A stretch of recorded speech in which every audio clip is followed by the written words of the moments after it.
We're getting back to working on my absolute dream bike, my 2023 Husqvarna 250. If you guys saw in the last video, I got some gold wheels for the bike and some A-Kid suspension.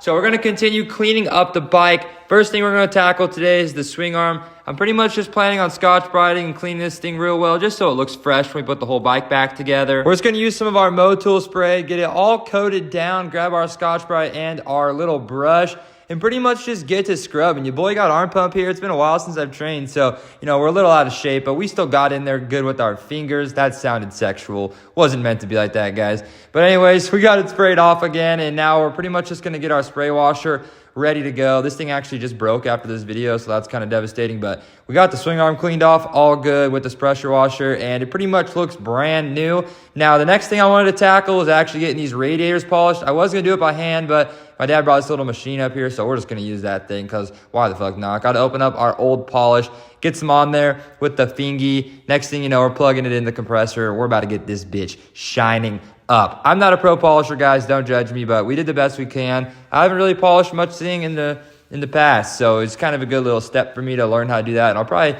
I could have sanded it down, but it's shiny enough for me. I don't need it to be nothing crazy. They're just going to get destroyed, and I'm going to have to repolish them anyway, so who cares? Next step is going to be getting the bike over on the stand. I got a bad back, so this low-key was hurting me a bit, but I have to do this shit alone. I had no one here to help me, so I just got to get this thing up on the stand. Now I'm going to have to reach over.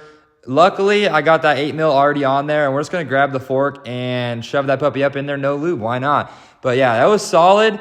Little hard by myself. I may or may not have dropped it like 4 times, but we got the bolt tightened up. And honestly, seeing this fork on here kind of brings the bike together. It gets me really excited for the future. But I got a new box, guys, so let's check out that new package we got. All right, guys, we just got a new package from Flow Motorsports. So we're going to open this bad boy up right now. I got my razor blade, and we're going to see what we got inside. These are just some extra parts for the bike build, some more bling, and some more cool stuff. That's going to, well, one, help performance and the look. All right, let's take a look at what we got inside. I only got a few things. I'll probably end up getting more stuff eventually. But first thing that we got was some Flow foot pegs. I'll just show you guys these real quick. You'll probably see a lot of them on my bikes. We got these stainless ones. I didn't get the tie ones. I wanted the stainless. I like the way these ones look. And then we have this little hanger piece, which is for this 280 millimeter front disc rotor, and I am beyond stoked about this. Good purchase. These are actually pretty expensive, but they're well worth it. You guys can see how big that puppy is. So, Stoppy Nation right here, but we're stoked on the new parts for the bike build. Let's get back to the bike. Stoked on the package from Flow. Now, we're gonna lay this rag down on the ground here because I wanted to put the gold wheel on the bike, kind of just to see what it looked like, because I figured it'd make me more excited if I saw it together. So I went and dug the axle out of the pile of parts that I have. It's covered in dust. We're not gonna grease it. Hit a nice little flip there. We're gonna put it in. Doing this by yourself kind of sucks without the rest of the bike put together, but I just really wanted to see what it looked like. And look how beautiful that is. I threw a picture in here. It looks fucking gorgeous. I'm stoked. Now it's time to put the linkage together. I did this wrong a few times, but I was on live stream, so luckily you guys helped me out. Got some grease on my fingers there. We are greasing all of these. Now, I don't really remember what size this is, so I always just bring my set over just so I can pretty much pick out which one I need. We're going to get that boy tightened up, and then now it's time to break that grease in. Just kidding. You don't have to do that. But we're going to clean off this little black piece. I almost forgot to put this on here. I actually put the swing arm kind of on there, and then I was like, oh, there's a chain guide piece. So got that tightened up on there. Mechanic skills are skilling somewhat like that, I think. I kind of suck, but it doesn't matter. We're getting the, what's this thing? What is this thing called? The knuckle is getting put in the swing arm here. I was going to do this after, but I figured I'd put it in before I actually put the swing arm in. It would just be 10 times easier. So I got that in there. I still haven't tightened that bolt, so I do need to remember that. We're going to get the chain guide back on because it kind of sits in the way of that nut, or what's it called? Like, it wouldn't be an axle, but something like that. So now we're going to get the swing arm set in here. Look at that thing. It looks absolutely new, though. Get the bolt greased up. Now, fun fact, I get this lined up, and then once I put the bolt in here, I understand, guys. You don't need to flame me in the comments that it is in the wrong way, okay? I fucking know. So I'm hammering it in. I spend like 30 minutes putting it in. Sure enough, it's the fucking wrong side. I got the pliers to turn it for it to fit, but I'm still delusional at this point. So guess what? Now we're hitting it out, and I put it right back in the other way. Figured you guys didn't want to see that. Now we're going to set some bars on. I got a brand new set of Mika bars, and I'm beyond excited to see what these look like on this bike. I think when you throw some bars on a bike, it kind of brings the whole thing together. So we got all the dust wiped off from it sitting for 4 months. We had to go dig out our Paramika bars. Luckily, they sent me some new ones, so it's going to look so good on the build. Pull them out of the bag. Oh my God, they look so fresh.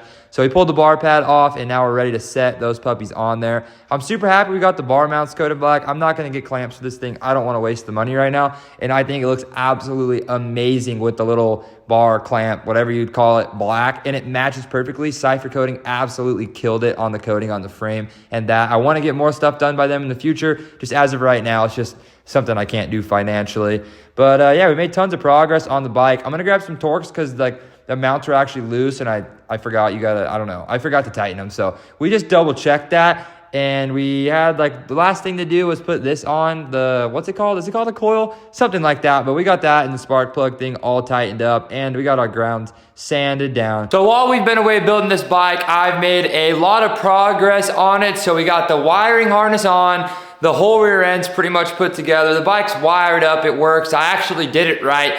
So I'm super excited about that. We just have a few more things we're waiting on. I really want to buy an exhaust for this bike, but they're just so damn expensive. I can't get myself to buy one right now. Like, I budget all this stuff on my own, so for me to just go spend $1,000 on an exhaust, something that's not really gonna benefit me a lot right now, is kind of frustrating me, and like I can't make up my mind on if I wanna do it for sure or not. And the other reason is because I still have to buy tires, tubes, and like some other little miscellaneous parts of this bike.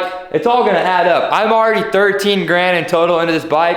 I really don't wanna be anywhere near 15 grand for it. I wouldn't like to spend that much more money, and buying an exhaust is gonna put me right around that area. So I don't know, we'll see. Maybe if things go really good this month on like TikTok and just merch sales and stuff, then we'll buy one. But it's just a big purchase, and right now it just doesn't seem worth it. Thank you guys for tuning in to another YouTube video. We're gonna keep these coming out as much as I possibly can, and luckily I will hopefully be riding within a few months, so the content's gonna start to get a lot better. We'll probably start some play riding soon here, just to kind of see where the body's at and just try to have some fun in the sport again and not burn myself out of it right away. Subscribe, guys. Merch link is in the description here. If you guys want to go buy some Need Money for Moto merch, we got one of the shirts hanging right there, and we'll have some more stuff coming out soon. Peace out, guys. Thank you for tuning in.